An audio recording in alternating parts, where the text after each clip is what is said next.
Ganito kalutong naman ang fried chicken ang ating lutuin. Tara, samahan mo ako.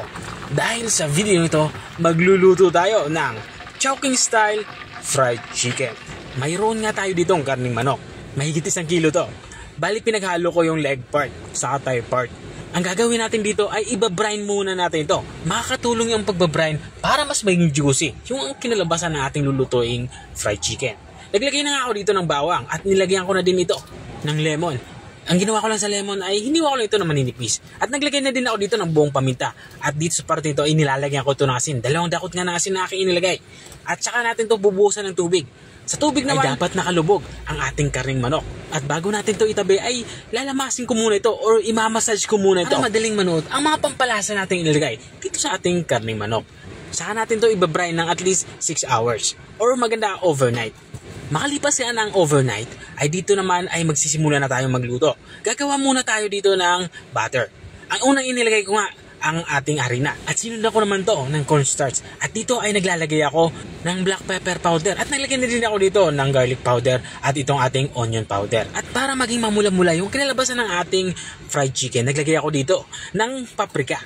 At sinabayan ko na din ito ng asin para may lasa naman. Matapos natin itong malagyan ng asin ay hahaluin lang natin ito ng maigi hanggang sa maging ganito na itsura niya. At maglalagay na din ako dito ng 1 kutsaritang baking powder. Saka ko ito ihahalo ulit. At kapag nahalo na natin ito ng maigi, dito naman sa parte nito ay lalagyan na natin ito ng tubig. Take note, dapat malamig na tubig yung ating ilalagay dito. Tuloy-tuloy lang tayo sa ating paghahalo hanggang sa makuha natin yung consistency na gusto natin. At kung nanonood ka pa rin hanggang dito sa parte ng aking video, ibig sabihin ay interesado ka sa aking ginagawang pagluluto. Baka pwede mo naman i-comment kung taga saan ka para alam ko kung hanggang saan umabot ang aking video. Matapos natin mahalo na maigi ay nakuha ko na nga ang consistency na gusto ko sa ating ginawang batter. At dito naman sa parte ito ay kinuha na natin yung ating na-brine na chicken.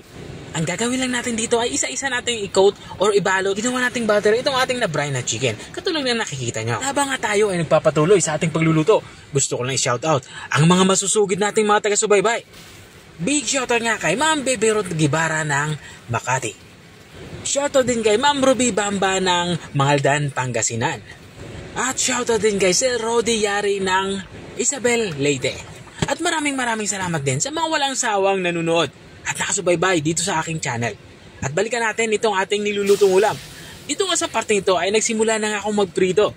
Bali, ang ginawa ko lang dito ay pinainit ko ng maigi yung ating mantika. At nang uminit na nga yung mantika natin ay pinahina ko na yung ating apoy sa pinakamahinang apoy.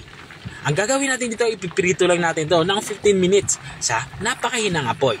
At makalipas ka ng 15 minutes ay ganito na yung itsura niya. Kung nakikita nyo nga, sobrang lutong na nga at namula-mula na nga itong ating nilutong fried chicken. At hanguin ko na nga ito at papalabigin. At ito na nga yung ating Chowking style fried chicken. Kung nakarating ka hanggang dito sa dulo ng aking video, maraming salamat sa panunood. Kung nagustuhan mo naman yung bago nating recipe yung binahagi, baka pwede mo naman to i-share. O siya, hanggang dito na lang ako. Kita-kita ulit sa mga susunod kong mga videos. Paalam! Bye-bye! Kain tayo!